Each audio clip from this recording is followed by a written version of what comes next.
I'd like to call this meeting to order of the Villa Park Village Board on May 18th at 7 p.m. Okay, Clerk Konecki, please call the roll. Remember to unmute.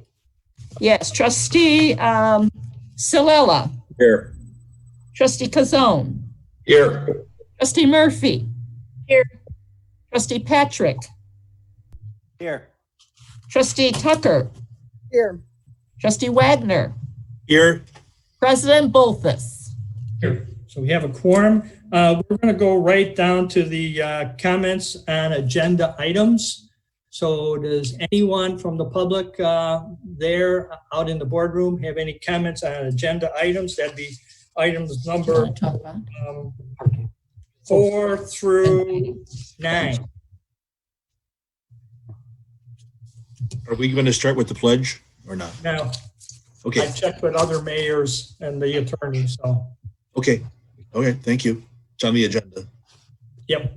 Okay. Thank you. I think we had somebody from the public out there.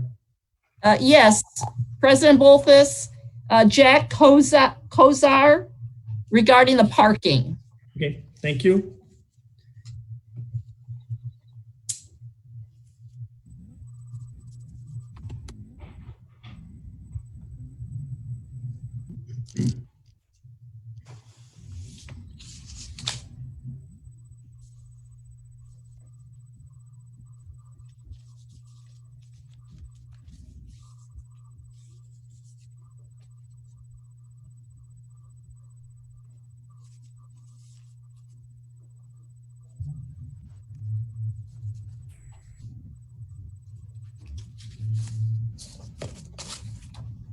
Glenn, you want to unmute the podium?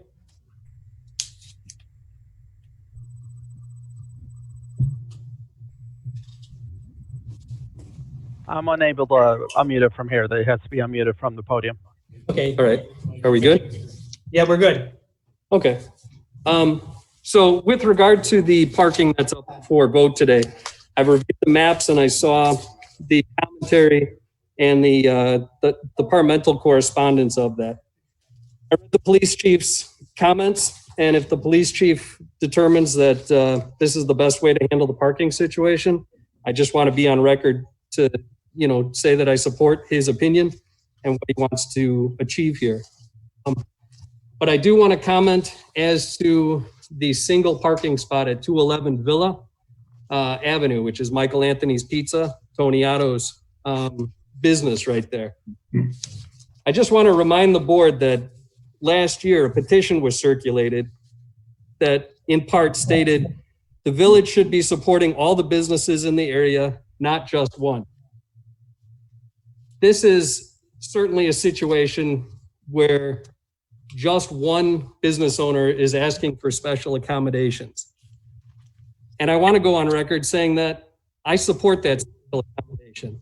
If Tony determines that he needs a special treatment by the board or by the village to support his business, I think that the village should do that. Because I think in part, one of the functions of the village itself at large is to support the businesses. And every business potentially has a special need or a special accommodation that may be necessary. In this case, Tony needs 15 minutes parking, and I support that. So I wanted to just go on record to say that. And in the future, I hope that all the businesses will support each other. Thank you. Thank you. Is there anyone else out there, Manager Keener? Not for public comments on agenda items, no, Your Honor. That's the only. Okay. You want to unmute yourself a minute? You're still on mute, Manager Keener. We didn't hear what you said. Okay. Sorry about that, Your Honor. I'm a rookie. That is the only individual that is ready to speak on public comments on agenda items, Your Honor. Do we have anybody out there for non-agenda items? Yes. We do, Your Honor. We have probably 12 individuals. Do you have any email in ones? Yes, I'd Your Honor. like to take care of the people that are out there so they can don't have to stay for our whole meeting. Move it up, change the agenda a little bit. So we'll start with the residents that are out there, okay? Clerk Kornecki? Yes, first one is Tom Delisandro regarding South Michigan Avenue and water issue. Okay.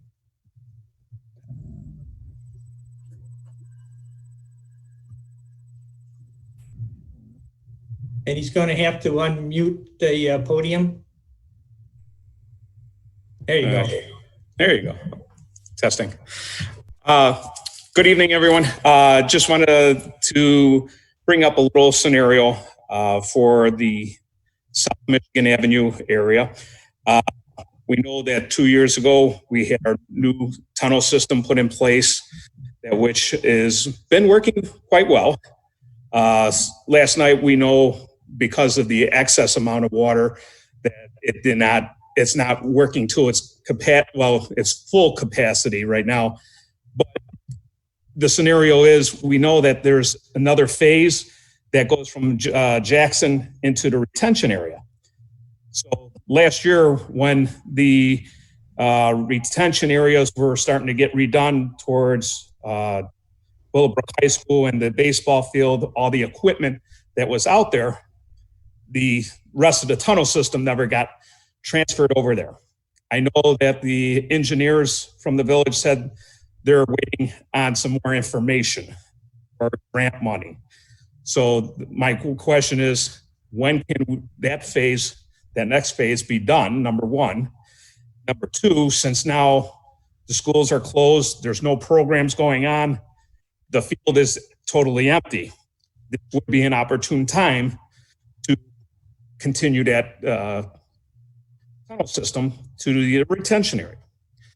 The other thing is too, even like with our street and even the 700 South Michigan Avenue block, which never had flooding issues, up till 3 years ago, when Orange Crush came and redid their streets and separated the sewer and water systems and all that.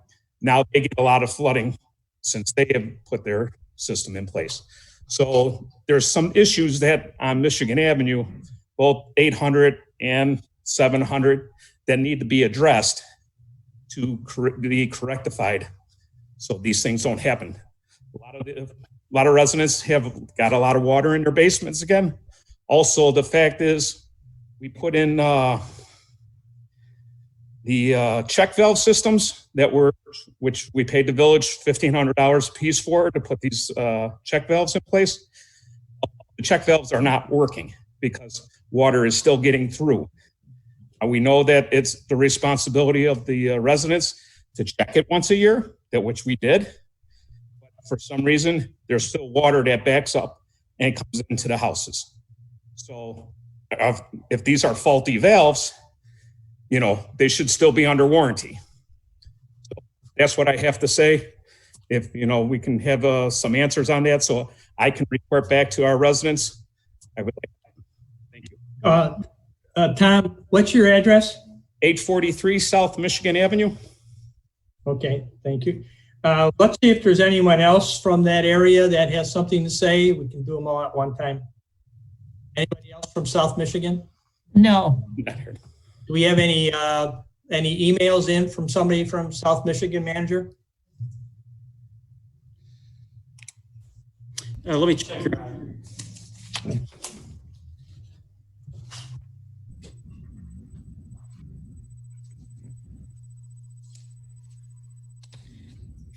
Yes, 800 block of South Michigan. Okay, Yeah, and Your Honor. you want to read it and the name? Yes, it's Matthew D. Celerando. Okay, Sorry about that. So he lives on the 800 block of South Michigan Avenue. I am writing to address the recent flooding event of May 18th.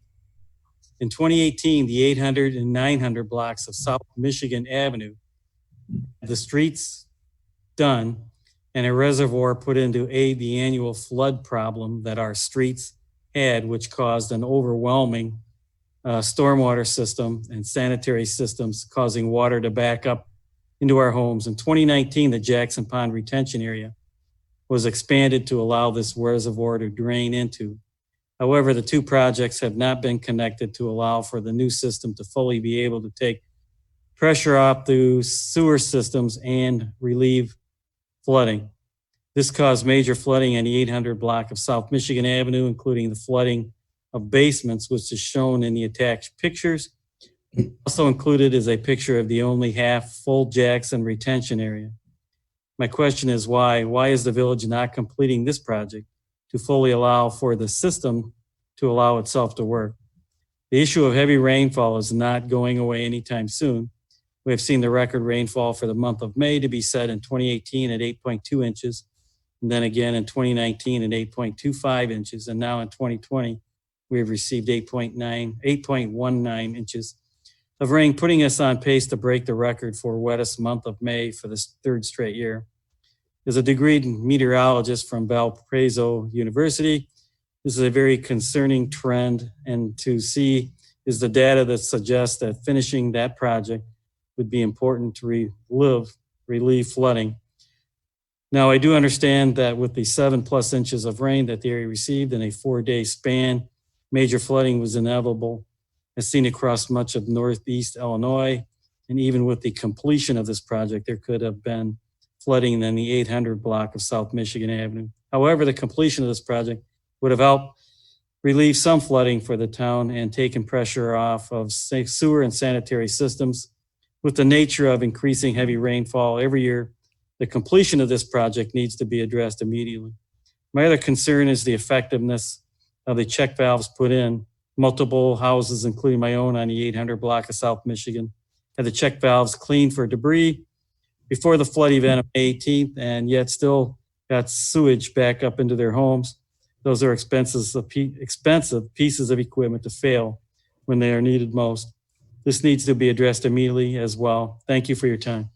And that's the only one, Your Honor. All right. So we've got two people mentioning that their check valves apparently weren't working properly, and these were installed last year, I think Tom mentioned, when we redid the street. So I think we'll just have to have staff get back in touch with Tom and Matthew and the other residents who have that problem to see what we have to do to help them out with that. So, Manager, do you have any information on phase 2, the next phase of that Michigan Ave work with the Jackson Pond? Yes, Your Honor. So what normally staff calls as phase 1, Your Honor, and board, is the expansion of the Jackson Pond retention area. And if you recall, we've discussed in the past and had a design that we were going to expand that retention area horizontally and not vertically. And we had worked out, if you will, or negotiated an intergovernmental agreement with School District 45. However, part of that agreement was to haul off all the spoils from the project, which caused the cost of that project to increase to approximately $1 million and kind of turned the benefit ratio upside down for the grant. However, we are going to turn that project tomorrow into the federal government for their DCEO for the fast track $25 million program. And so hopefully we'll be one of the first projects accepted into that grant program and score high enough that it will be funded. Thank you, Your Honor. Thank you. Do we have anyone else out there in the audience who has any comments on? Yes. Tim Allen regarding a flooding on West Park Boulevard. Thank you.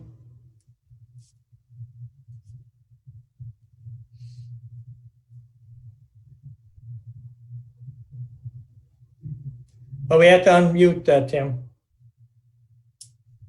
There you go. Good evening, everyone. I live on 309 West Park Boulevard. Just like everybody else that's probably going to be speaking tonight, I also experienced flooding in the last 2 nights. Last night and on Thursday night were probably the worst 2 I've had.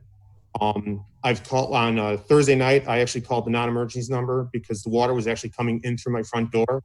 When the cars were driving through the street. I called dispatch to put out barricades, and after a couple of times, one of the dispatchers actually hung up on me saying there's nothing he can do. Luckily, and then I said, well, do I have to call 911? He goes, if you have to, and then hung up on me. So I called 911, and they said that they'll see what they can do. And all I got was a phone call from a sergeant at like 2 a.m. saying, hey, we're all out and about. You know, I can try and get out there. No one ever came. And when cars were driving through, it was waves coming in through my front door. And then again, yesterday, same thing. I actually had the fire department come out, which was the first time anybody ever came out to respond to my house. And then finally, Public Works did show up. By the time they did show up, the water was receding. And when they put out the barricades, they went around the block and they put out the other two. They came back 15 minutes later and picked them up because the water was gone. It was kind of pointless. When I moved in here in 2016, that street never did flood. I'm on the corner of Park and Wisconsin. The next year after that, or the year I moved in, you guys all said that you're going to separate sanitary storm, this whole big storm project. The following year, you guys finished Michigan. After you guys finished Michigan, I started to flood. Last year when I came to the board, or before I came to the board, the board just said, okay, well, Public Works look into it. It took me 2 months before I had Public Works look into it. I actually had to contact Trustee Patrick to help me get Public Works out. And then I got an email from the village manager saying, hey, it's one of those 100-year floods. There's nothing we can do. I contacted Trustee Patrick again for more information. I never heard back from him. I finally then got in contact with the engineer, and he said that the storm system, it actually reduces from a 12-inch to a 6-inch, which I work for Public Works in another town. It should never decrease. It should increase. Like I said, it's a lot of rain. Everybody would have flooded, but this time with actually a decreasing system, something is wrong. And I just don't appreciate it when cars are driving through. There was a 4x4 actually driving through like it was fun and games with waves coming into my house because there's nothing I can do. It was over 4 feet of water in the middle of the street. So I thank you guys for your time. Thank you. I don't know about that decrease to a smaller pipe. We'll have to see. So, okay, anyone else out there? Yes, we have several regarding backup on Pine Street. First Right. one, Brad Bender.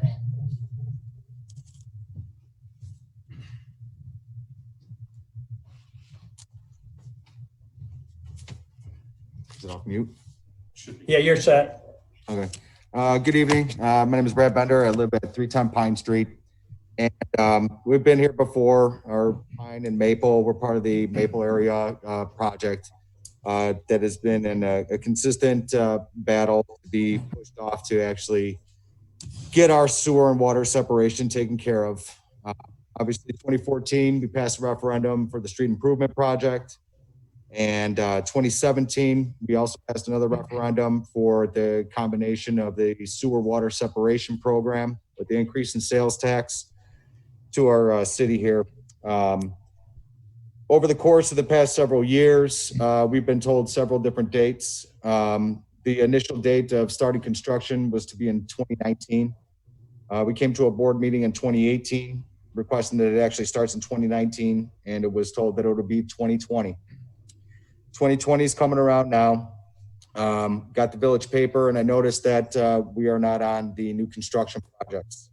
I feel for the people here that have actually had the work done to their streets, and it hasn't resolved much. We have been experiencing this problem for not 1, 2, 3 years. Since I moved in 2010, it's been a consistent issue. Backups, sewer backups, everything. We have 38 houses on our block, a 13-inch main that runs down the entire length of the street that dumps into Villa Avenue. That it takes in all the storm water from everybody's houses, as well as everybody's toilet water, laundry, and everything. It just doesn't obviously hold the capacity. Needless to say, our streets are pretty much in rubble. It's nothing but a bunch of holes that have been patched over for years and years and years. The the point and emphasis that we need to know when this is going to happen. I hear that COVID seems to be an issue regarding the construction projects for 2020. I work in the construction industry. I've been working in construction for the past 13 years. This is not the crisis of 2008. This is not a financial crisis. This is the virus. The public funding has not stopped. The funding for government, municipalities, and everything has not stopped. Tax referendums, everybody still has to buy groceries. Everybody still has to, I know I'm part of one of the people in Villa Park that supports the Villa Park businesses. I order out from restaurants, either 2 or 3. I know if you order from Dominic's, you're probably looking at an hour and a half wait time in order for you to get your pizza. So all I want to know is, what is the anticipated plan of action for the Maple Area project? This might be starting to relieve us from the consistent flooding issues.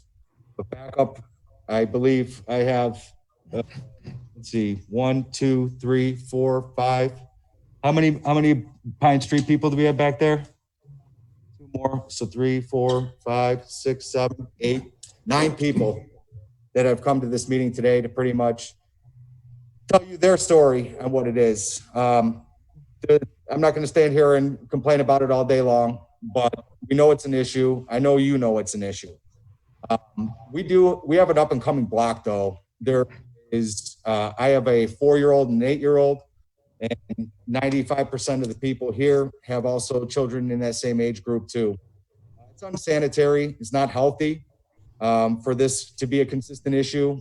If I was a single male, I wouldn't deal with it all day long, but I'm not. I'm a father, and I got to take care of my kids and my family. Thank you. So I gather we have a number of other people there from Pine Street. Yes.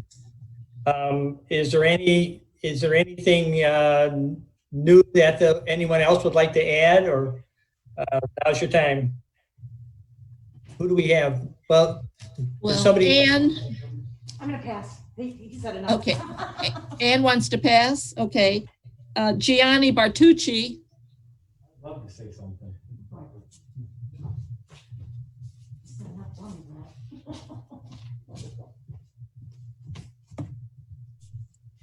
That doesn't look like Janny. What's your name? Gianni Bartucci. Oh, Gianni. Okay. Go ahead. Yes, hi, Your Honor, how are you? Okay. What's your address, Gianni? My address is 309 Pine Street. Okay. Go ahead. Yeah, so, I've moved to this house in Villa Park in 2014. And, I've heard a lot of people here talk about the rainfall that was May 18th and then 2 days before. I just want to let you know, it's just not May 18th and the day before and things like that. It's certainly been an ongoing problem for 5 years that I've been there, at least. And talking to other residents, it's definitely a problem, way before that. I think something Mr. Bender, who spoke earlier, forgot to say was that I think the last time those streets were redone was 1984, I believe. I mean, I'm 42 years old. Those last time those streets were redone was when I was 6 years old. Go over to Elmhurst, and I'm not trying to compare, apples and oranges here, but you go over to Elmhurst, and they're getting their streets redone every 12, 13 years. It's very frustrating that I got an 8-year-old son who can't even rollerblade on the street without catching a pothole and having to come in and have to, get his scrapes and bruises attended to. Can't ride his bike in the street. Can't have kids over. It's embarrassing for me to invite people over my house because of the condition of the streets, let alone the flooding that happens. Certainly, I know you guys have heard a ton about this, and hearing is one thing. If I can just play a quick short video for you that's 20 seconds, I just want you guys to see what we're so frustrated about and the condition. If you had this in front of your house, maybe you'd be frustrated too. But just, talking about it is one thing, but maybe you can just take a look at this right now. Can you see it?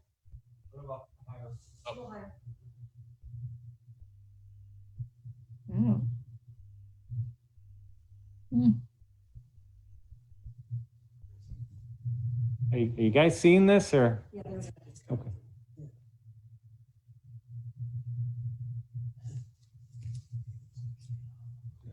That's what it's like. Yeah, I mean, it's just not rainwater. We're talking about, like Mr. Bender said, it's not just rainwater. It's fecal matter backing up into my basement. My son's walking around in it. That's what I'm most concerned about are the children. There's so many children on our block. You're depriving them of their childhood of going out into the street and riding their bike and, playing. It's very frustrating. And, again, you guys have heard a lot about the flooding, and I know you're putting up with it. But again, this isn't just 2 days. This has been years in the making. And if we can get a timeline on when we can get these streets redone, greatly appreciate it. I think I've talked enough here, and I certainly appreciate your time. Thank you. Property tax? Yeah. Sorry, one last thing. Am I still on? Okay. Yeah, and then so one last thing I wanted to talk about is our property taxes have been raised 13%. And here we are. I think everybody on the block pays them, from what I know, because I know if we didn't pay them, there'd be a tax sale and things like that. I'll tell you, raising property taxes 13% and not delivering on the services that should be provided when you pay property taxes, very frustrating. Again, we voted for this referendum, and unfortunately, we're just not getting what we paid for. And if you can give us an anticipation date or speed this process along, I'd greatly appreciate it. Thanks again for your time.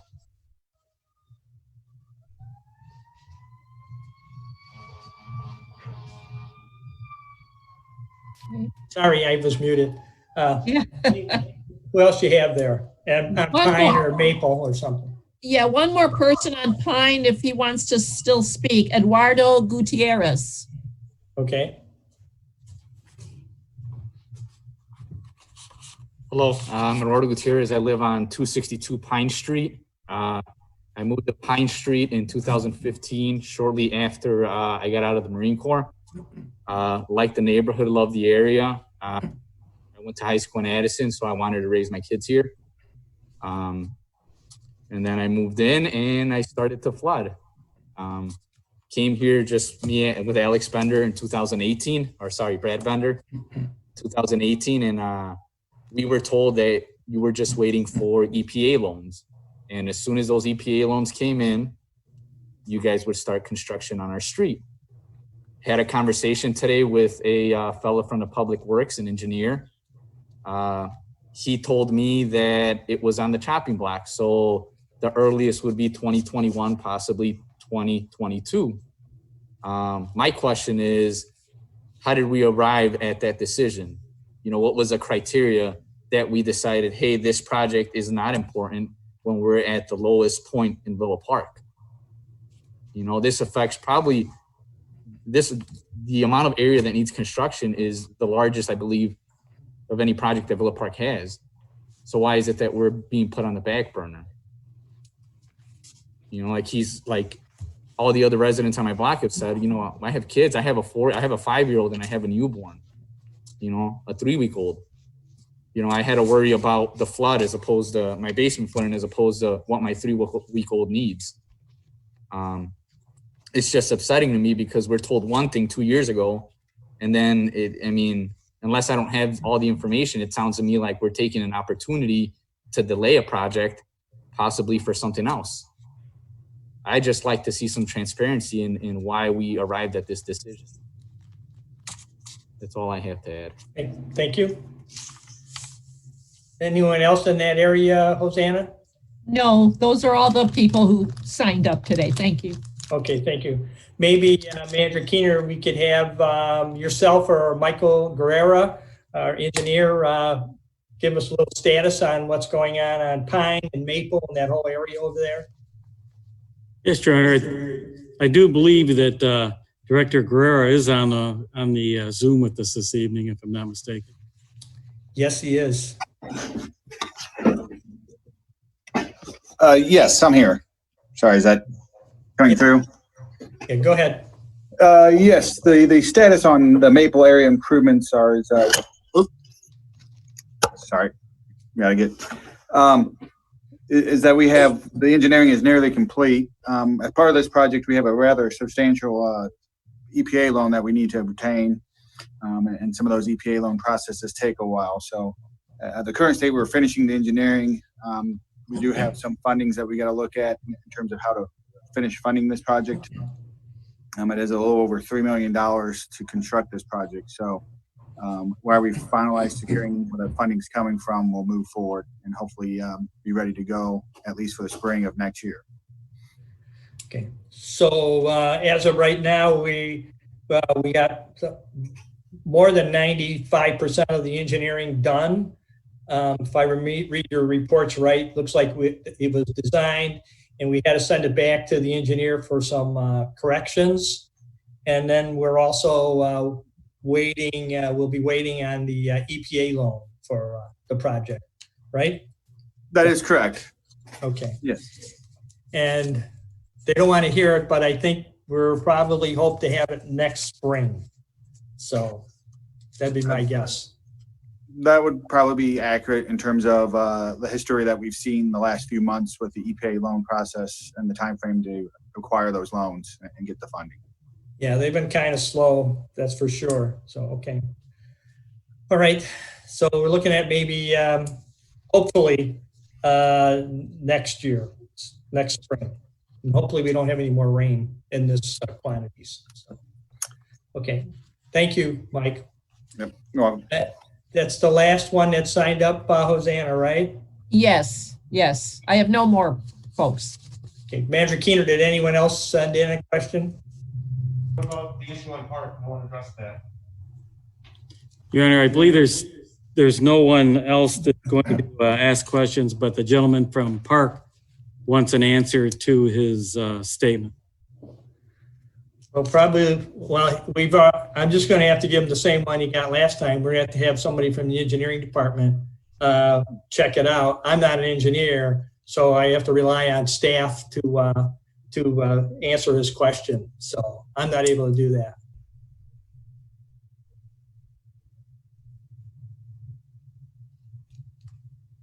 Sir,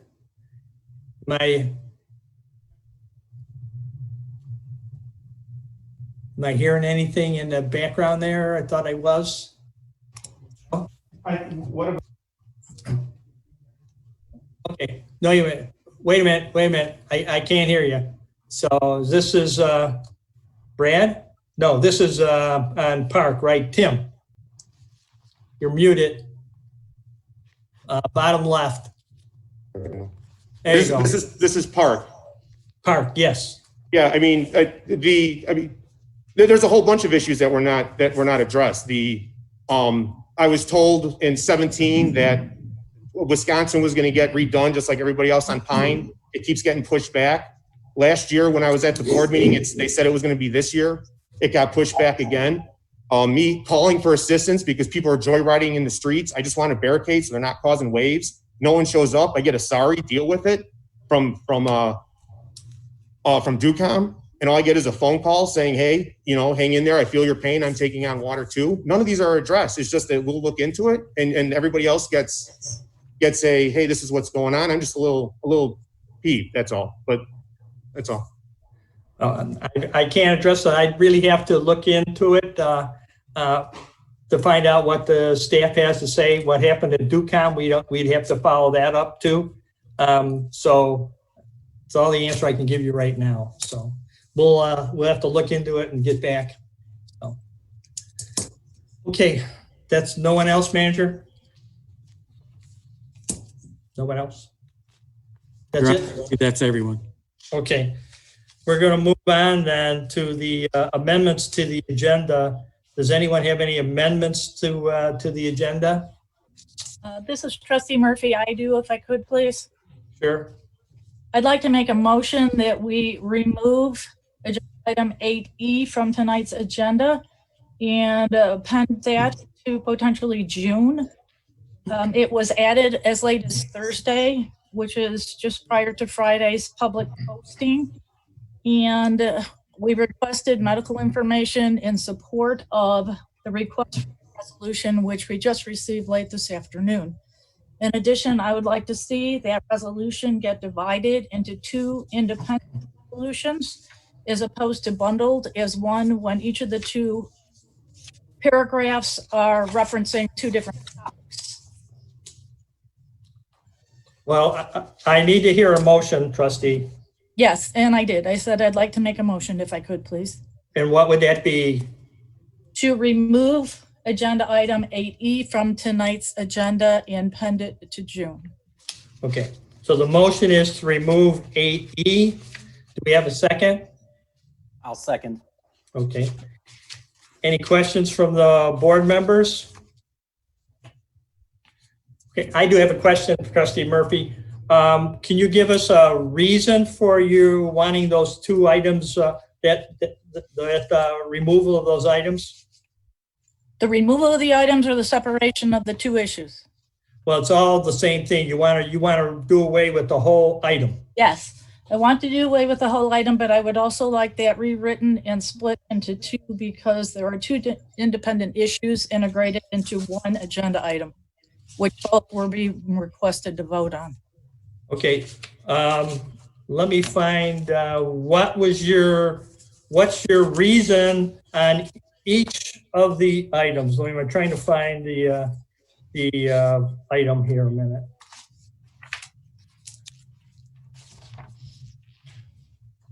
I'm getting there, hang on. That's okay. Okay, so what exactly do you have a problem with? That's my question. We've got the therefore, the whereases, which are just standard things. I assume there's something in the therefore section? Section Well, 1, 2, 3, 4. The first resolution encourages Governor Pritzker to create smaller regional groupings of Illinois. And we understand that the IDPH. So we're asking for Governor Pritzker to create smaller regional groupings. I get that. First and foremost, Governor Pritzker made it perfectly clear as recently as today that he has absolutely no intention whatsoever of doing that. In addition, we are on target with all of Illinois if things continue the way that they have been over the next 11 days to move to the next phase of reopening anyway. And the second alternative under furthermore, it says the resolution urges the governor to restore local government distributive fund levels, expedite payment to municipalities and small businesses, and delay loan payments due to state agencies. Those are completely independent issues from the creation of the smaller regional groupings. And I think we should have the opportunity to vote on each of those independently. Well, part of the reason the LGDF is on there is because the legislature is going back down there on Wednesday to Springfield, and they're going to be addressing the budget issue. And this is going to be part of the budget because the governor had been talking about decreasing the distribution on the LGDF to the local municipalities because of the budget shortfalls they have. So it is a little bit of a time issue, so we can get the word out to our representatives that we don't want them to mess with the LGDF, to take any of our money, which was agreed to many years back when Governor Ogilvie was the governor, and so there is a time issue on that one, and so definitely would like to go ahead with that issue because after they pass the budget, if they have in there, they're going to decrease our share of that, which should almost all of it be ours. We're going to be out of luck on that. So the other issue you had is the targets on the item number 1 with the, I think it was section 1, allow our municipality to be separated from in his northeast section and to be in a, which is a hospital region 8, which we are in, which would eliminate city of Chicago from that. So it would be easier for us to meet the targets that he has laid out in his phase approach. I know that right now that we're meeting the targets. We had met it almost 5 days earlier than Chicago did. But I'm not really concerned about this target 2. It's target 4, the next one, that's going to be even harder when they have more requirements for testing and for follow-up contact testing. That's going to be a real hurdle for the city of Chicago to accomplish. And so only thing we're asking here is for the governor to consider us to be, DuPage County being us, to be broken away from that northeast region. And so are all the other counties in the, besides Cook, are pretty much asking for the same thing. This is coming here from our mayors and managers organization that we're members of. So that's the reason I have that in here too. So I don't know. I just think we ought to just pass this. We're not being offensive to the governor. We're just asking him to consider separating us from his northeast region. And there's a time of the essence, I think, right now on the LGDF issue. I have no problem whatsoever with that issue. The LGDF, which is why I would be requesting that be listed as an independent, I would have no problem whatsoever voting yes on that. I do, however, feel like creating the small regional groupings is being pushed by DuPage mayors and managers, and they're primarily from towns that have quote unquote defined non-essential businesses like hotels, restaurants. And until as late as this afternoon, we saw no medical data supporting that DuPage County can handle a resurgence if it occurs. We've seen data on how many people are in the ICU, but until 1 to 2 o'clock this afternoon, we saw no data on available hospitalization. We have no input from any medical resources that are supporting that DuPage County independently can handle this. I would love to see it, and if I were to see it, I'd be more than happy to move forward with it, although there's a very high probability that the governor's not going to do this anyway. So I feel like it was put on the agenda at the last minute with the intention to push it through, and both of these items were combined intentionally to get them pushed through in a timely manner. And I don't think we have the appropriate data to keep our residents safe to ensure that even if he were to do this, which right now the probability is he wouldn't, that it's going to do any good. I feel like it's a total fiscal issue versus the health and well-being of our residents. Trustee, and I made a motion and Trustee Patrick seconded it. Trustee Wagner? Thank you, President Bolthus. I'm just going to speak to the merits, not to the merits of the resolution, but to the motion to remove this from the agenda. I would like to see us, I think it's timely for us to discuss this now. I would like to see us keep this on the agenda and move forward with a discussion of it. That's all I have. Okay. Anyone else have any input? Trustee Kazone. Yeah, I agree with Trustee Wagner. I mean, we need to get this scheduled now, seeing the meeting's not going to be for another 3 weeks. At that point, we're going to be the second week of June, and it's 3 weeks that we've lost of at least attempting to get somewhat back to normal. So, yeah, I definitely would like to see this voted on tonight. Let me add a couple other things here for Trustee Murphy.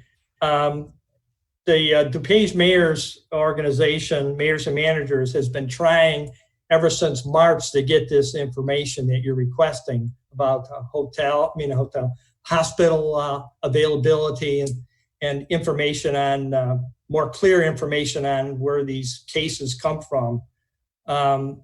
It has been a real struggle. The information you got just today took all this time just to get that from the county, because they weren't getting the hospital information on available units and how many people are in each thing. We had to push them for that information, and they finally started supplying it to us. So that's why you haven't received a whole lot of information, because it just wasn't available until just recently. Well, and I don't have a problem not having received it, but if I can't have a specific data that gives me a confident level that we're going to be able to deal with the health and well-being of our residents in the event of a resurgence, then unfortunately I can't support this. Okay, well, just so you know, that has been asked of the DuPage County Health Department, and we did not receive an answer to that. So, okay, anyone else? So the motion on is to remove item 8E from the agenda. Hearing no other comments, does anybody, can we have a roll call vote, please? Trustee Kazone, No. Trustee Tucker, There you go. just No. Trustee Tucker? No. No, thank you. Trustee Salala, You're muted, Dave. Okay, No. okay, Trustee Wagner, No. Trustee Patrick, Yes. Trustee Murphy, Yes. President Bolfus. no. So that'll stay on the agenda. Any other amendments? Okay, hearing none, we'll move on to item 5, which is the consent agenda, which is the bill listing for the week of May 11th, 2020, in the total amount of $228,253.66, and the minutes of the board meeting held on May 11th, 2020. May 11th, 2020. Do we have a motion for the consent agenda? President Bullfitch, I'd like to make that motion. Okay, Trustee Ciala? Yes. I'll second. Okay. No, you're first, Bob. Ciala. Okay, I didn't hear you, sorry. Thank you. Okay, any questions? Okay, roll call vote, please. Trustee Kazone, Yes. Trustee Patrick, Yes. Trustee Tucker, Yes. Trustee Murphy, Yes. Trustee Wagner, Yes. Trustee Salala, Yes. President Bolfus. Yes, that passes, and we'll move on to item 6, which is the second reading of an ordinance, second and final reading of an ordinance of the Village of Villa Park, DuPage County, Illinois, amending the Village of Villa Park municipal code as it relates to parking restrictions. And I just want to make a couple of corrections before the manager reads his section. In section 6, we had a scribe error there. It says one parking space directly, it should read in front of 211 Villa Avenue. And it should also go on to say from the hours of 4 p.m. to 8 p.m. So that needs to be corrected. So with that, Manager Keener, you want to read the next section? Yes, thank you, Your Honor. With the creation of a new village-owned parking lot at 110 South Villa and monitoring parking trends at existing parking lots on Park Boulevard and in other nearby areas, amendments to Village Code are recommended. Such changes include the imposition of overnight parking restrictions, relocation of certain handicap zones, and the deletion and addition of certain no parking zones. It is also recommended that the parking zones be established in order to allow for a vehicle to park in only one space within that zone for the time allotted during one 24-hour period. Thank you, Your Honor. Thank you. Do we have a motion for the second reading? Trustee Wagner? Do we have a second? I'll second that. Trustee Ciala? Wagner first and Ciala second.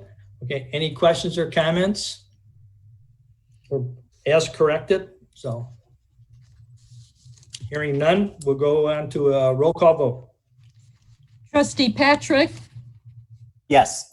Trustee Kazone, Yes. Trustee Tucker, Yes. Trustee Murphy, Yes. Trustee Salala, Yes. Wagner, Yes. President Bolfus. Yes, that passes, and we'll move on to item 7, which is an ordinance of the Village of Villa Park, DuPage County, Illinois, establishing temporary executive powers pursuant to Chapter 8, Article 3, Section 8-301 to 307 of the Villa Park Municipal Code, 65 ILCS 5/11-1 of the Illinois Municipal Code and 20 ILCS 3305-11 of the Illinois Emergency Management Act. And this ordinance extends the temporary executive power contained in Ordinance 4146, approved by the village board on May 11, 2020, until such time as the village board can reconvene in an open meeting. Do I have a motion for the ordinance? Trustee Kazone? President, I'll make that motion. Okay, do I have a second? I'll second, Mr. President. Trustee Ciela, okay. Any questions or comments? I have one question. Trustee Tucker, go ahead. This executive power have anything to do with the discussion we're going to have on 8E tonight? 8E.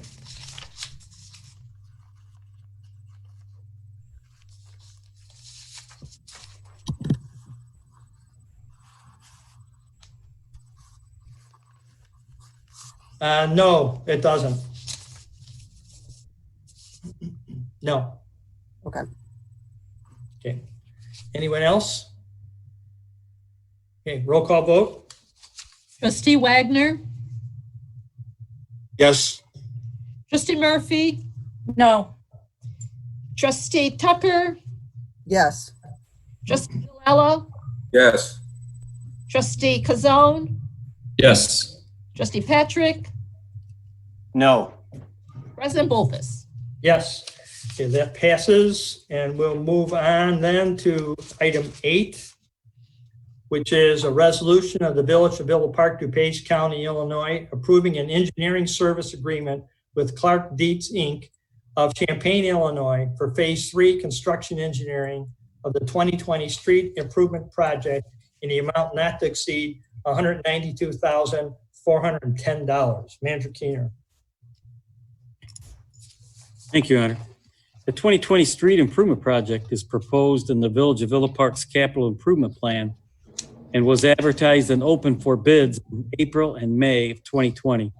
The scope of work includes roadway reconstruction, roadway resurfacing, adjustment of drainage structures, sidewalk removal and replacement, parkway restoration, and other related and incidental work efforts.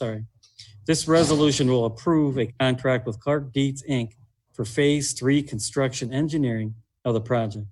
Funding for the construction engineering work is budgeted in the Street Improvement Fund referendum and the Street Improvement Fund non-referendum. Thank you, Your Honor. Okay. Do we have a motion for a resolution? Trustee I'd like to make the motion. Do I have a second? Trustee Patrick?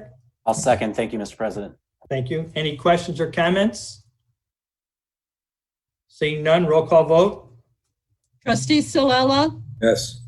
Trustee Kazone, Yes. Trustee Tucker, Yes.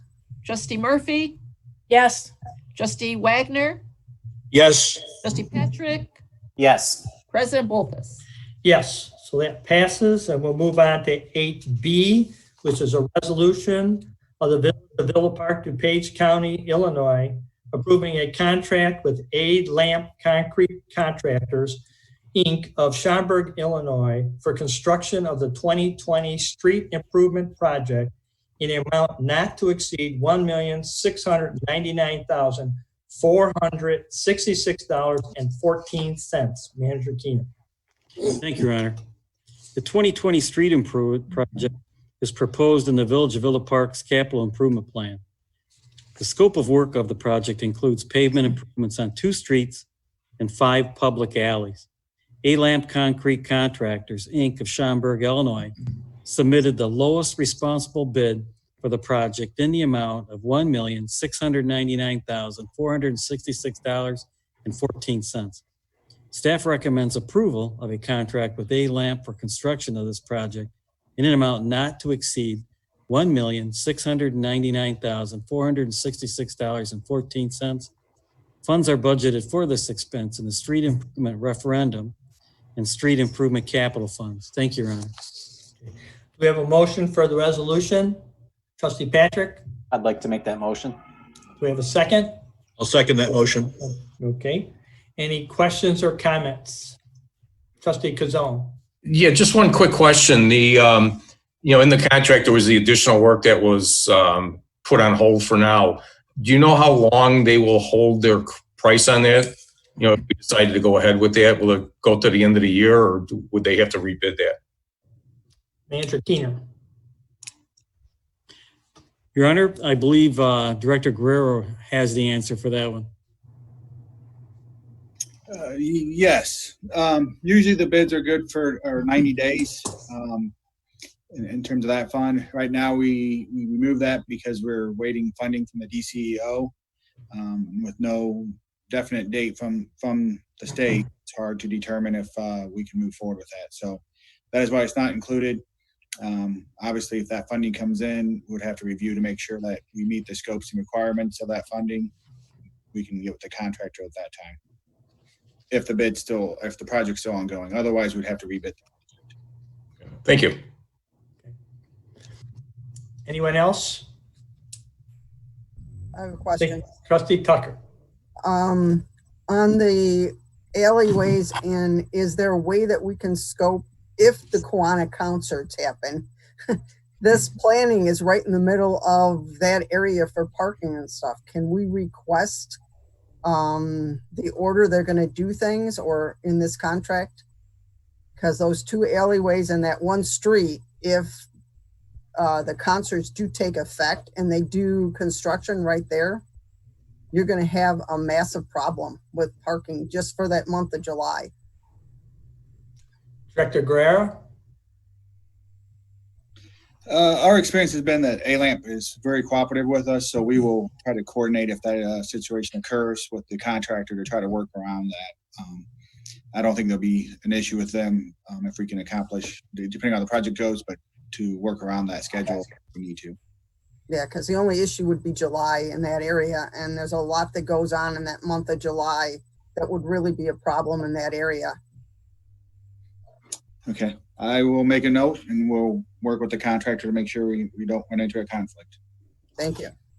We'll also have to check with Kiwanis to see what they might be doing. So, right, I don't know what's going on with the concert on that, but it's not only Kiwanis that has events in that area in July. Okay. So just because of their concerts, there's other events that go on around that gazebo and that area in July in that business district. Okay. We have to keep an eye on that and find out what's going on. So, okay. Any other questions? Seeing none, roll call vote. Trustee Murphy, Yes. Trustee Kazone, Yes. Trustee Tucker, Yes. Trustee Silella, Yes. Trustee Wagner, Yes. Trustee Patrick, Yes. President Bolfus.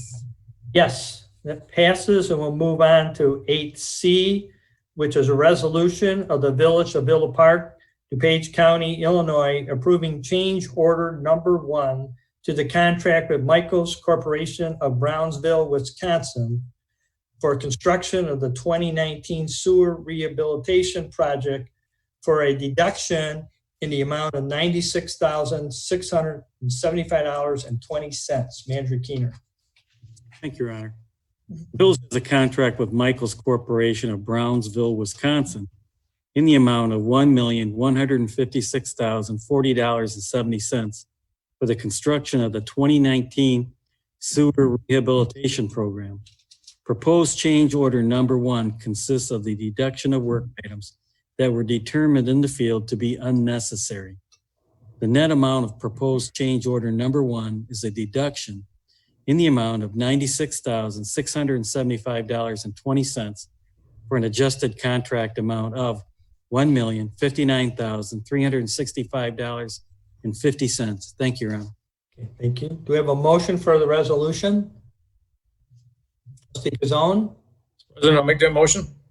Okay, Trustee Wagner? I'll second the motion. Okay, thank you. Any questions or comments? Okay, hearing none, roll call vote. Trustee Silella, Yes. Trustee Murphy, Yes.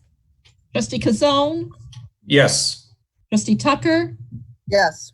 Trustee Wagner, Yes. Trustee Patrick, Yes. President Bolfus. Yes, that passes, and we'll move on to 8D, which is a resolution of the Village of Villa Park DuPage County, Illinois, approving change order number 2 for the contract with Michaels Corporation of Brownsville, Wisconsin for construction of the 2019 sewer rehabilitation program in the amount, and in addition, in the amount of $81,020.20. Manager Keener. Thank you, Your Honor. The village has a contract with Michaels Corporation of Brownsville, Wisconsin, in the amount of $1,059,365.50 for construction of the 2019 sewer rehabilitation program. Proposed change order number 2 consists of additional sewer cleaning, televising, lining, and related items from alternate number 1 in the original bid. The net amount of proposed change order number 2 is an addition in the amount of $81,020.20 for an adjusted contract amount of $1,140,385.70. The approval of this second change order will allow a quicker approval process with the Illinois EPA. Thank you, Your Honor. We have a motion for the resolution. Trustee Wagner, I'd like to make that motion. Trustee Murphy, second. Okay. Murphy, second. Yes. Okay, do we have any questions or comments? Trustee Tucker. I just have a question on when he says this will quicken the approval with the IEPA. Do we know that we're going to get the approval, or is this to help get that approval? Manager Keenan. Yes, thank you, Your Honor. Yes, having it separated out from change order number 1 and supplied to IEPA makes the approval process quicker, yes. So we officially will have it? Is that, okay, That's a head shake of yes. So, got it. okay. Any other questions? Seeing none, roll call vote.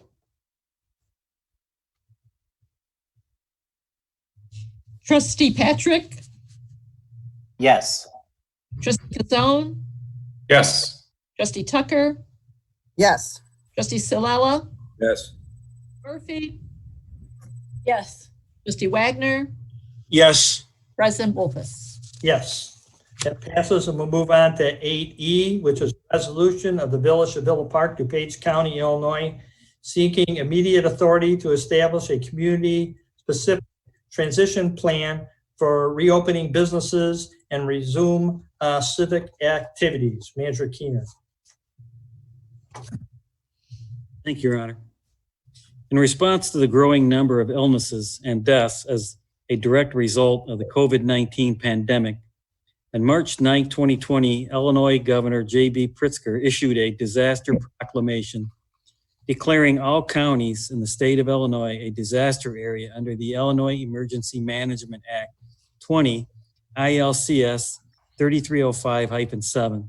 Since that time, the governor has issued various executive orders requiring residents to stay at home, the immediate closure of non-essential businesses, limiting travel, and the requiring the use of face masks or face coverings, among other directives.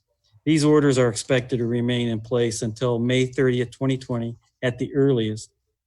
While these direct or executive orders have had a positive effect on reducing the number of cases of individuals contracting COVID-19 and deaths in Illinois, the stay-at-home order has had a devastating financial impact on the businesses and residents of the state and the Village of Villa Park. The Restore Illinois 5-phase regional plan to reopen the state's economy on a limited basis will continue to cause further emotional and financial distress for citizens of the state of Illinois and the Village of Villa Park. This is especially true as DuPage County is a part of the Northeast region, as is the city of Chicago, which is a densely populated area that could take months to reach the same targets that the Village of Villa Park is already meeting. This resolution encourages Governor Pritzker to create smaller regional groupings of Illinois Department of Public Health areas, and that each Illinois Department of Public Health area to be allowed to be evaluated to the guidelines implemented by the Restore Illinois plan individually. Furthermore, The resolution urges the governor to restore local government distributive fund levels, expedite payments to municipalities and small businesses, and delay loan payments due to state agencies. Such action would balance sound public health practices with the need to resume strong but safe levels of business and civic activity. Thank you, Your Honor. Thank you. Do we have a motion for the resolution? Trustee Wagner, do President Bullfuss, I'd like to make that motion. we have a second? President Bullfuss, I'll second that. Trustee Ciala, okay. Any questions or comments? Trustee Wagner. Thank you, President Bullfuss. At first, I want to just say that I appreciated Trustee Murphy's email. I thought it was well written. I do disagree with some of her conclusions. I think this is very timely for us to pass this resolution. It sends a message to the governor. I mean, if we don't communicate our wishes to him, he won't know. I also think it's important for us to show solidarity with the other communities in DuPage County and with the mayors and managers group. And I think we are very much different than the city of Chicago. If you think about neighborhoods like Lakeview and Uptown and Rogers Park, very much different than them, even different than Evanston and Oak Park. And I think you made the point that we are meeting the targets. And I thought that the information that you gave us about the hospital capacity was very relevant. And I also think that the point about the local government distributor fund is also relevant to this resolution. So I intend to vote yes on the resolution. Anyone else? This is Trustee Murphy. Thank you, Bob. I appreciate that. I don't necessarily disagree whatsoever with the fact that we're very different from Chicago. Not only are we different from Chicago, we're different from Oak Brook and some of the surrounding neighbors. And I do also hope and encourage us to be able to work in conjunction with them. I do, however, feel that this is purely political and that there are healthcare issues that have not been fully considered. I'd be interested in knowing the epidemiologist's name and the doctor's names. I have no input from the DuPage County Health Department suggesting we can handle a resurgence, nor do I have any projections if we do open what the resurgence might be. I personally feel that not only, obviously everybody wants to get everything reopened. I would prefer to see it done business by business, independent of what industry you're in, because each of these business environments may or may not be conducive to social. We've got hair salons that there's one person cutting hair and there's no reason, I don't think, why that person can't be there, but we have other hair salons that can't social distance. So my perspective is doing it by industry may not be the best alternative either. I just feel that we are on target in our current region to move forward with the next phase. I don't see any reason to hurry. Some of these other states that are reopening are seeing a resurgence. And when I see data to suggest that we can do both safely, there's nothing I would like better than to approve opening and moving forward. Okay. Thank you. Trustee Patrick? Thank you. I just want to say that I full-heartedly agree with Trustee Murphy on this one. We want our businesses to reopen as soon as we can safely. I think that is the best bet. However, with the lack of information that we're getting, I will agree with her. About 2 meetings ago, Trustee Wagner brought to our attention what the municipality of Darien was doing as incentives to help their local businesses.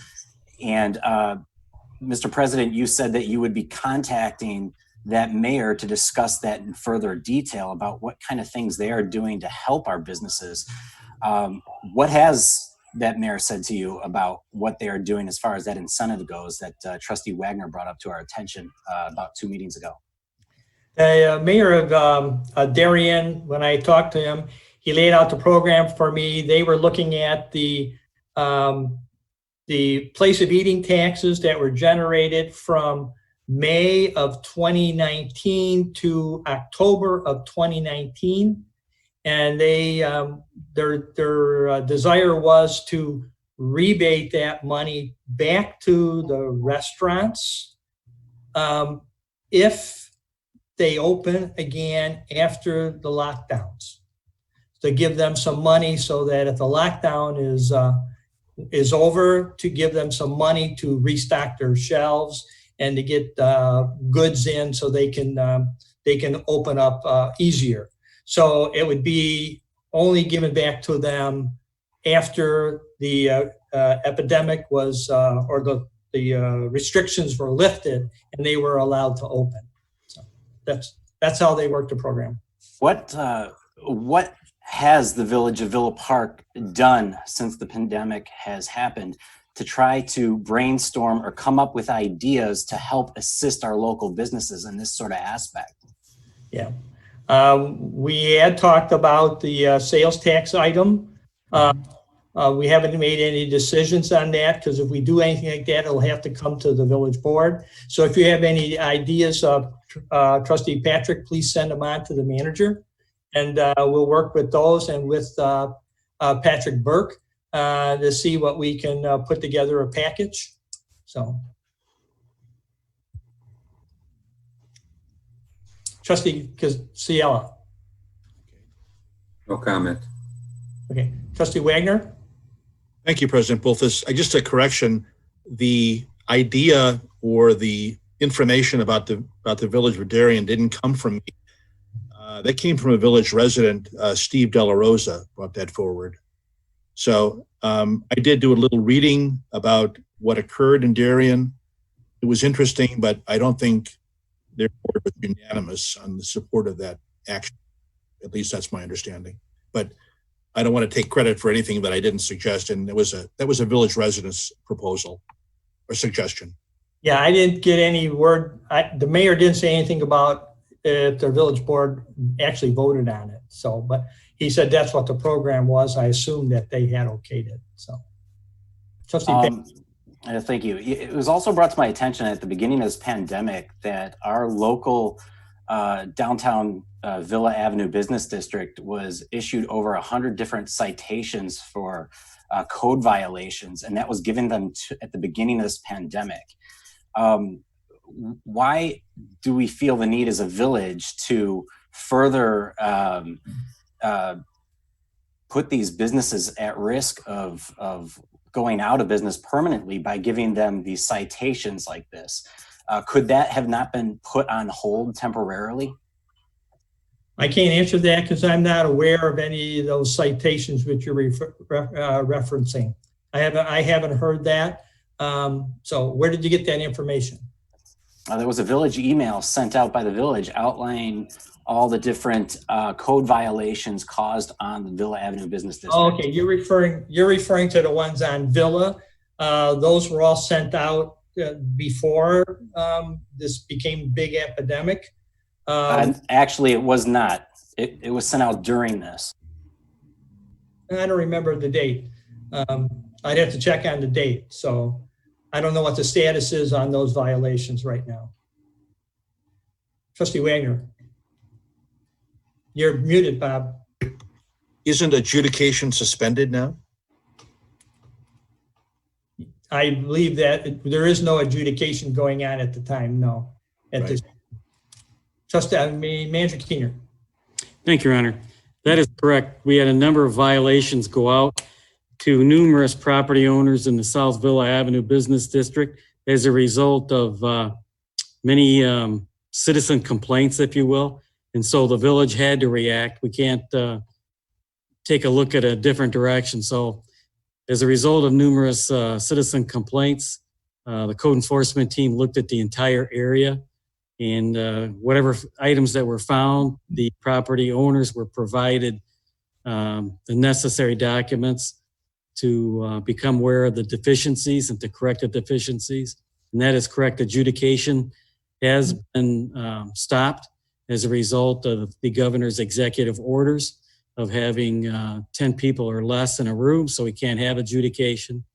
And those enforcement of those deficiencies, obviously has taken a backseat for right now. Thank you, Your Honor. Manager Keener, can you tell me exactly how many of those violations were made and issued? How many? I don't have that right now in hand. As I sit here upstairs in the boardrooms, I don't have my file with me, but there was, I know the documents were provided to each homeowner. There was photos taken. And if I'm not mistaken, I think code enforcement met with most or some of the property owners as well and discussed the deficiencies. Thank you, Your Honor. Anyone else? Seeing none, roll call vote, please. Minute, please. Oh, Trustee Tucker, read your hand a little. I'd like to go back to Kristen Murphy's separation. Is there any reason why we can't separate those two? I mean, we're having a discussion on the first part, but I believe the second part, is there a reason why they're grouped together? Just because on the first, the one with the LGDF, it was time sensitive. And on the second one, you know, you could separate them if you want. There's just, you know, make it a little easier, so. I don't believe they're together. I think Christina had a point on them that they should be voted separately. I will agree on that as well. Okay. I mean, we got a discussion on what's going on and you brought out what's happening here, but I really do believe they should be separated. One is an emergency type thing. Another could be just opinion on, yeah, it's a good suggestion for us to get out of Chicago. And we all agree on that. Get out of the grouping with Chicago, but they're two different issues. I mean, I can see the money matter on getting that passed right now, that we need to get involved and get that through. But the issue of the zoning on, maybe he'll pass it, maybe he won't. I strongly would, you know, recommend the second half is very important. That I take it we're having a group go down there to talk to our politicians or from the mayor's group, if I'm correct. Well, they had to see if they're able to go down and talk to them. If they, there were a number of the, couple of mayors who had volunteered to do that, but they still had to check to see if they were able to go down, because they're not opening the Capitol for general visitors, so. Because I strongly agree that we should back the mayor's group for that LGDF level to get that done. But the other part, that grouping together, I do have an issue with that. Just like, I think it should be voted on separately, that instead of grouped together. And I would make a proposal to request that. So, We vote on this. Attorney Michael there, what's your input on, at this point? At this point, Mayor, what would have to happen is from what I understand, Trustee Tucker is doing is making a motion to amend the resolution as it is presented to you. That is correct. I'd like to amend it and make it two different issues instead of amend it into two sets. So if in fact there is interest by the board to do that, I'd like to at least have a vote on that. And if should that pass, then we could talk about how we would do that. Yeah, because there's a number of sections that may reply. There would be, yes, we would have to have a yes. Okay. So we need a motion from trustee or from somebody to remove certain sections, probably. Okay, maybe we could simplify it even further. Trustee Tucker has a motion to amend the resolution as presented into two separate resolutions. And if there's interest, if that should pass, then we could talk further about how we would do that. Okay. All right. Trustee Wang? Just a point of information, by separating these two items, is it going to hold up us conveying the resolution to the governor and to our legislators? Because if it is, I'm not in favor of doing that. I think they're both of our consideration. They're both worthy of getting passed, and I would not like to see us. Then what I would say is then if a majority of the board, if a majority of the board would vote down the amendment, then you would proceed to the main question.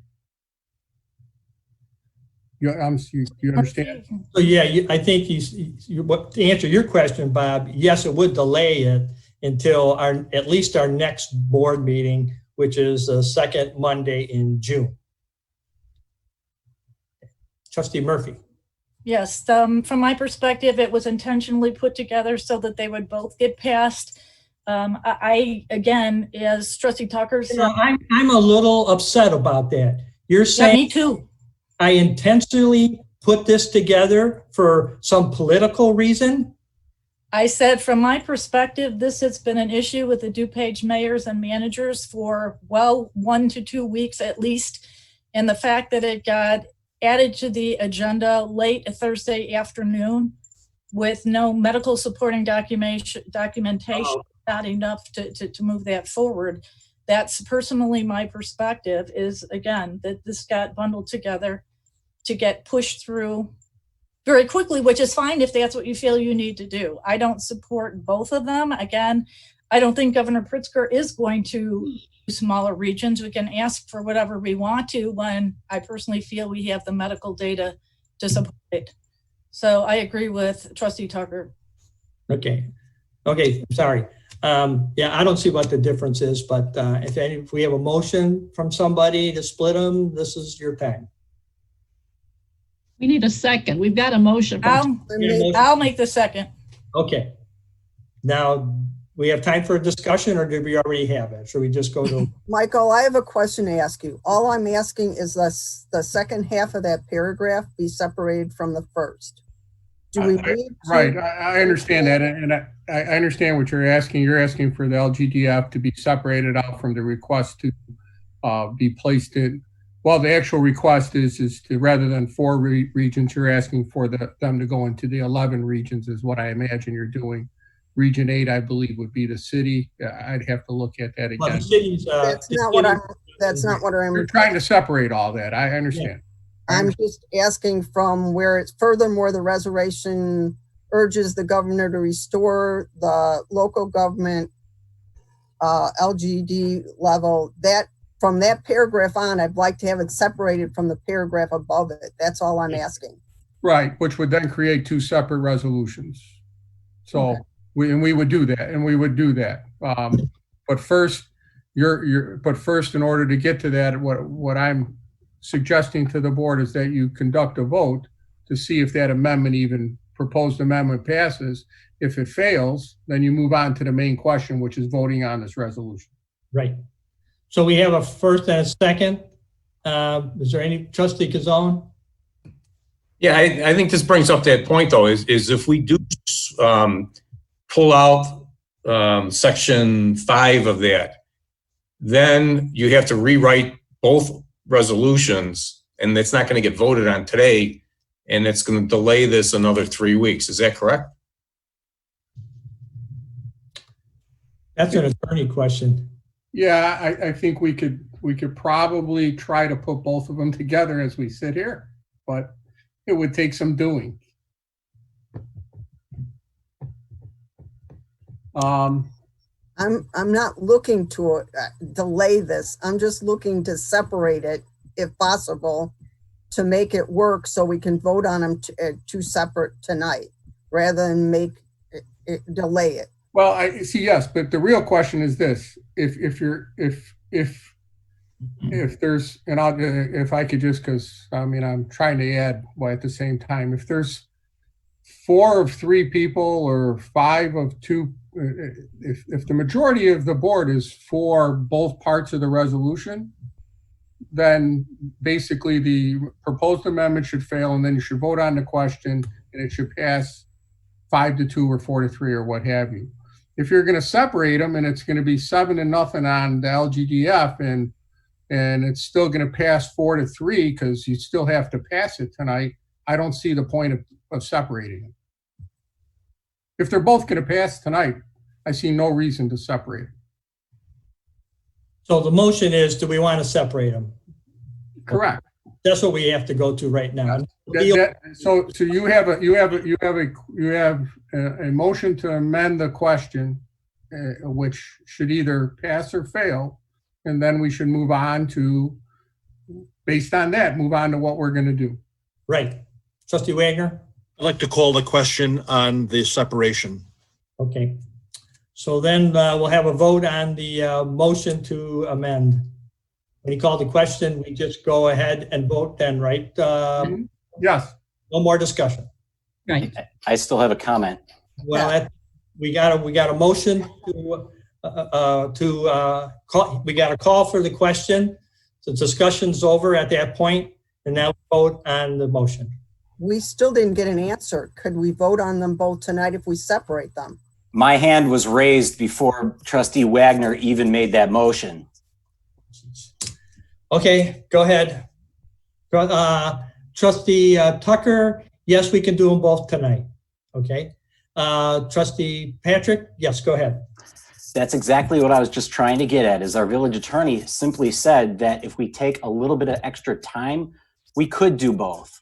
Right. By separating them. So I think we owe it to our residents and everybody else that if we do separate this, we take the extra time to do what needs to be done and do it.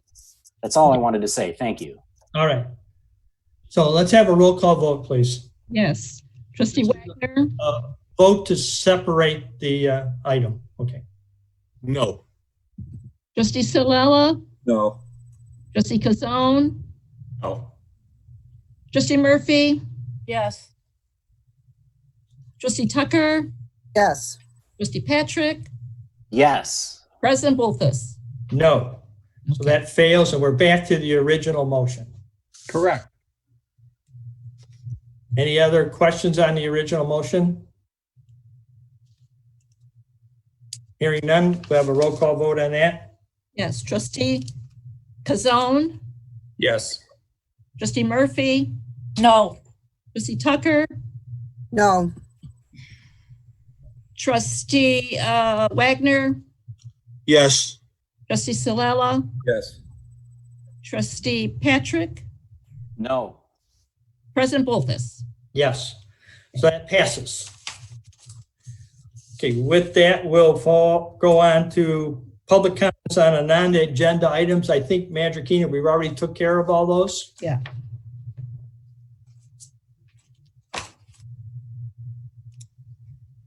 Your Honor, we have two items I did not read into public record because they were not on agenda items. Okay. Go ahead. The first one is from Louis Vienna. We residents would like to get rid of our old furniture and big garbage piling up in our backyard. Nothing else there to do besides just cleaning up your home with the stay-at-home order. I want a solution to this. I could cut down the couch in pieces. I would will like to get rid of the garbage ASAP. Thank you, Your Honor. All right. Do you have another one? Yes, Your Honor. Okay. The second one is from Chris Digrich. It says, hello, we are at 642 East Wildwood. I believe, Your Honor, that should be 542 East Wildwood. In the last 4 days, we have gotten 3 feet of sewage in our basement, demowed, cleaned, and dried out the finished basement.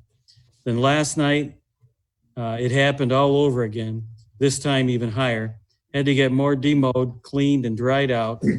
This was all sewage and came up before the streets even flooded. What are we supposed to do about this happening twice in the same week? And what are we to do moving forward? The sewers are obviously not able to handle our flooding issues when we have even the new park dig out. In fact, it feels worse. Our taxes went up 44% this year, and we have not been uprooted, and we have been uprooted and live in a hotel and very uncertain about our future. How can this be rectified for this last event let alone in the future. Thanks in advance. Chris Tigrich. Thank you, Your Honor. So for the first item, we made arrangements with Roy Strom for a special pickup on Saturday to go around the village and pick up any flood debris or some roll-offs somewhere, Manager Keener? That's correct, Your Honor. Staff worked out with George Strom's company today that we put 3 open-top containers at Lovekin Park in the parking lot for folks to bring their debris from the flood events to Lovekin Park, or we have one at the Metro lot on the north side, and they can deposit their household damaged goods in those containers, or wait until this Saturday, and George Strom's crew will come through the village and pick that stuff up. That was already sent out on a code red this afternoon. So, and the gentleman at 540 Wildwood, we could have staff go over there and talk to him what his options are in regards to the sewer backup. So. Yes, Your Honor. That home is very close to the low spot in Monterey, very near Rotary Park, Ovaltine. And yeah, I'll have staff go over and talk to the gentleman. More than happy to. Okay. All right, that's it then on that. Okay, we'll move down to the clerk's report. Nothing tonight. Thank you. Okay, trustees report. We'll start with Kevin. Patrick. Thank you. I just want to say to everybody at home watching, that 2020 really hasn't been our year so far. But that doesn't mean that we can't overcome these obstacles and finish strong. I want to continue to reiterate the importance of our first responders, our essential workers, and even our teachers and the parents at home still teaching kids school. Together, we have to stay strong, stay hopeful, and together we can make it through this. Thank you. Thank you. Trustee Murphy. Yes, I just have thank you to everyone in Public Works and to Manager Keener for all the efforts over the last 4 days. I know it's very stressful, and it's significantly more stressful now on top of all of the COVID issues that are going on. Many people, including myself, we're all starting to grow weary, and I know I'm starting to lose my patience. And I had water in my basement too after having had $7,000 worth of work done in the front of my yard. So I'm right there on the front with everyone, but you know, do your best to take a deep breath and not take it out on the public works people, because many of these things, you know, everybody's trying to work on, they take time, they take money. And I know it's frustrating, but like Trustee Patrick said, all we can do is take one day at a time, and sometimes it's 10 minutes at a time, and take a deep breath. And if anybody needs help, I'm more than happy to try to come over and do anything that I can in the middle of trying to clean up my mess too. So thanks to Public Works and Manager Keener. Trustee Wagner. Thank you, President Bolthus. I just have a couple things. This last month, today was the last day that Town YMCA will be distributing meals by bus routes. But following Memorial Day, they will have sites at various schools in Villa Park where they will be distributing meals to needy families, and they are in need of volunteers. So I would just encourage folks to go to the Tri-Town YMCA website to volunteer if you're able. Also want to mention the VP Grub Crawl, which I mentioned last week. Hope folks will look at that website and participate with that. With a number of folks, a number of residents that spoke this evening, especially Tim Allen, who lives on Park Boulevard, and the folks who live on Pine Street, I'd like to request if we could just get an update, because I remember when Tim Allen spoke last time at the village board meeting, and I'd really like to get a follow-up memo if possible, to just update us on what's happening or what we found with respect to their situation, especially Mr. Allen's situation. Okay. And then just lastly, of course, this coming Monday is Memorial. And just want to express my appreciation for those who have laid down their life for our country. As a young man, I went to Arlington Cemetery to see the grave of JFK. And as you go to Arlington National Cemetery, you see the hundreds, if not many thousands of gravestones. And it really strikes home the sacrifice that all those soldiers gave for their country. So just want to remember Memorial Day this coming Monday. And that's all I have. Thank you. Trustee Tucker? I just wanted to touch on what Trustee Abner said about Memorial Day. Seeing a lot of the celebrations and events have been canceled due to COVID-19 going on. That please, if you can, keep in mind of all those veterans and send them a message saying that you do remember them and that you appreciate what they've done for this country. Every little bit helps. I know they don't ask for it, but because of those ceremonies, they have been canceled in their honor. If you can remember them with a little bit, it would be greatly appreciated. I kind of would like an update, if I could, on what's going on with Wildwood and Rotary Park with that huge flood. I know a lot of people out in Wildwood couldn't even get out of their driveways on that section. Has it gone down and up? Because this morning it looked disastrous.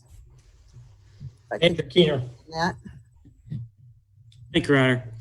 Yes, staff and I visited that area, I think 3 times today, twice today. And the water is receding. As you're probably well aware that the Salt Creek has risen quite a bit. And that area there is the lowest area within Villa Park, the Monterey, the Rotary Park area. That's the lowest part within Villa Park. So staff visited that area today and took a look at the area that we created the comp storage in and raised the other property out that we purchased earlier in 2019 out of the floodplain. And we installed late this morning, we installed three pumps to pump water from Rotary Park up over the berm. So it would run down into Salt Creek. There's a little bit of a freeboard, if you will, and the creek should be able to accept that water as it's moving through. And I think we had the pumps running for about maybe 5 or 6 hours, and staff went back out there and we saw a noticeable improvement at Rotary Park. So when that water's pumped out over that berm to the north, hopefully water from Monterey and Wildwood comes into Rotary Park. In the next, hopefully, maybe by morning, substantial improvement. But, you know, we do have 3 pumps running right now. They're going to run overnight. Thank you, Your Honor. Okay, thank you.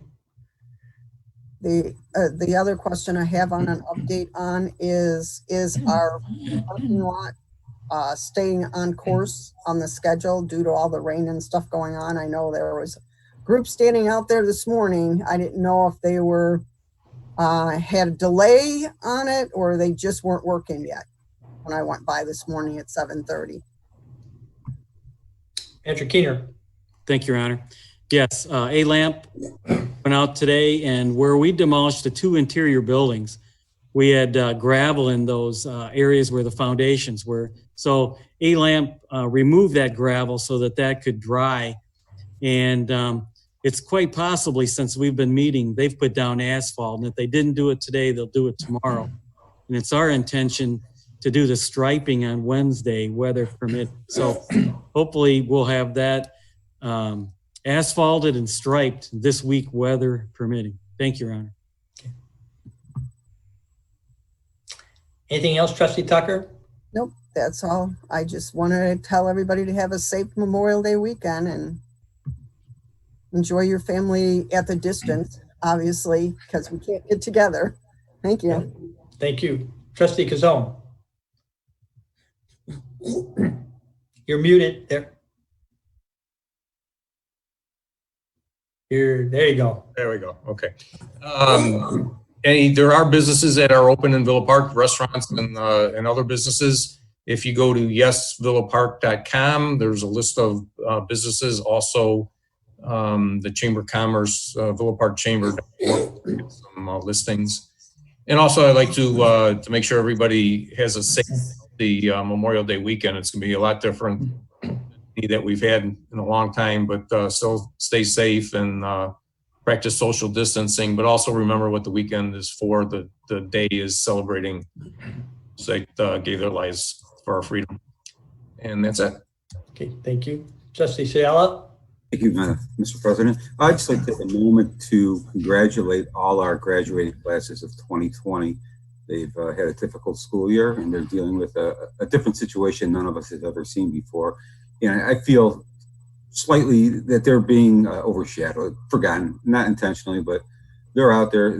They've got futures, they've got plans, and they're doing the best they can. I see a pretty creative way of displaying their happiness as far as being graduates throughout the community, whether it's signage or other. I've seen setups with mannequins and stuff celebrating in the front yard, which I thought was quite creative. But I just want to say congratulations to all of them. I wish them the best in their future endeavors, and also have a safe Memorial Day. That's all. Thank you.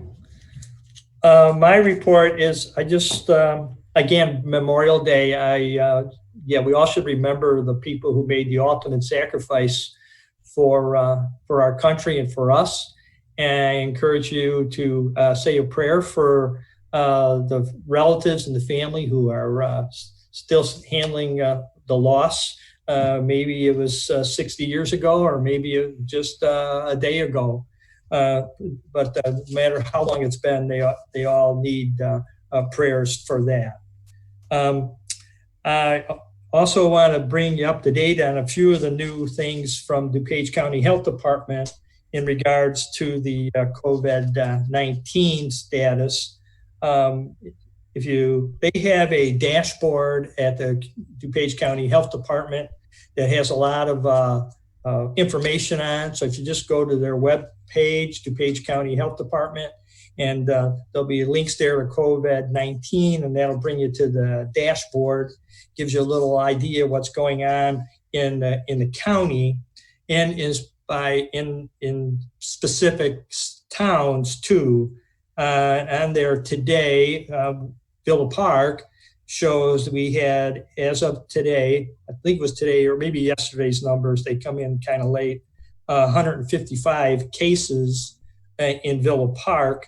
And sadly enough, we've had 2 deaths of residents in Villa Park in the time that this has been going on.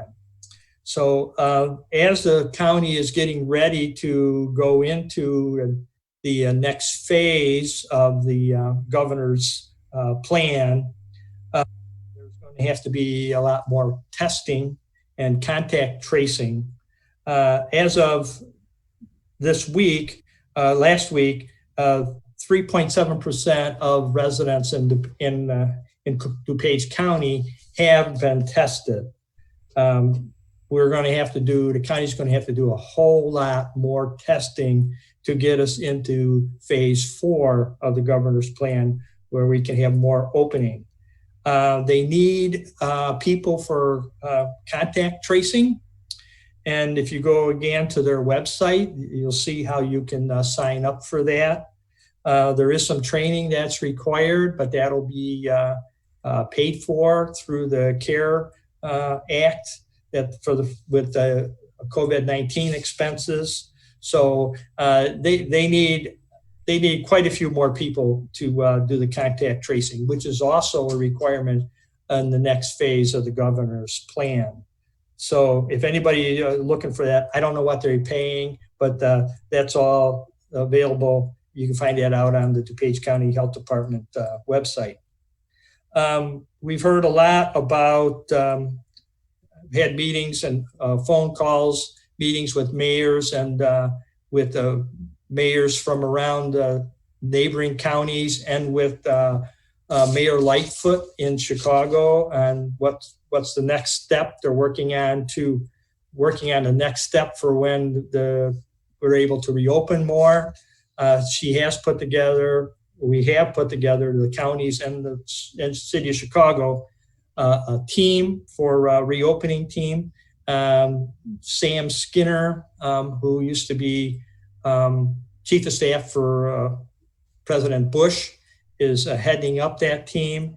And there's representatives on there from all the different counties, all the way into Beecher and up town of Beecher and up north, representing. And they're working as fast as they can to come with the plans on reopening. So hopefully they'll have that done by the end of this month.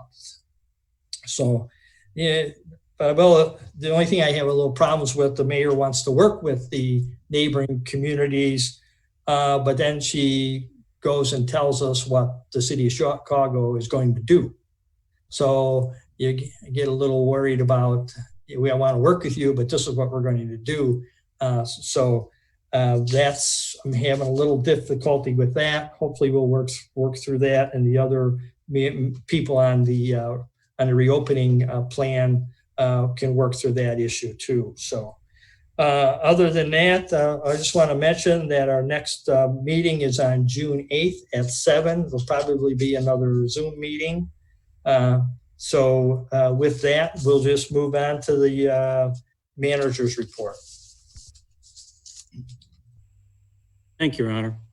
I too wanted to I offer my congratulations to the Willowbrook seniors class of 2020. My son was one of those folks, and I can tell you it was a surreal experience watching graduation commencement via the internet. And if you really think about it, those young adults didn't get to walk across the stage and receive the applause or recognition that a lot of the previous classes did for all their accomplishments. In fact, if I'm not mistaken, they didn't have a prom either and missed a lot of other events. And I can tell you, my son was kind of disappointed, a little depressed. So if you have some time, folks, if you can reach out to the class of 2020 and maybe send them an email or congratulate them. They missed out on quite a bit. I also wanted to thank our fire and police department who helped school staff put congratulations class of 2020 signs in those young individuals' yards and turned on the sirens and honked their horns. I'm sure they appreciated that. Additionally, we ran out of sandbags over the weekend. We restocked the sandbags today. I think they're all gone right now. And so, Your Honor and Board, we'll have more sandbags made, and they will be here next to Village Hall sometime tomorrow, because we do have some more rain events coming later on this week and next week. And then wanted to also thank the staff. I mean, many of us, and I'm sure you did too, Your Honor, and board members, drive around during the rain events and try to contact each other and send staff in various directions and alert folks about certain intersections that were flooded or inlets that were clogged and things of that nature. And I appreciate that. And I wanted to thank the staff, because I'm sure I've called a few of them and I'm sure I kind of drove them crazy, but I like to be out in the community helping where I can during these rain events. And there was a lot of rain, over 7 inches, Your Honor and Board, and that's quite a bit to receive since last Thursday. Of course, when that happens, the ground gets saturated, then it has nowhere to go, and then it really starts flowing. And so, hopefully later on this week, we don't get this heavy rain like we have been getting. Hopefully it's just light rain, maybe a longer duration, let it soak in, things of that nature. Thank you, Your Honor. Okay, thank you. Okay, we'll move on to item 14, which is executive session. 5 ILCS 120/2 C1 personnel matters, C2 collective bargaining matters, C5 purchase or lease of property, C6 sale and lease of property, C11 pending litigation, C21 discussion of closed session minutes. Do I have a motion for executive session? Trustee Wagner. I'd like to make that motion. Have a second? Second. Mr. President. Trustee Kazone, second. Do we have a roll call vote for that, please?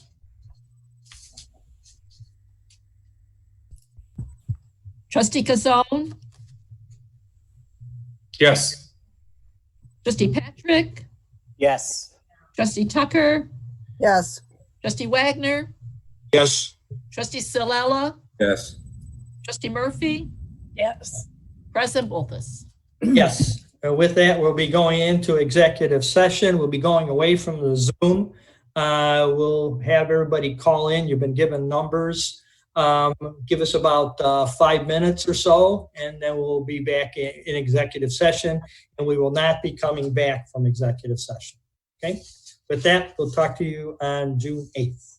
Have a good holiday.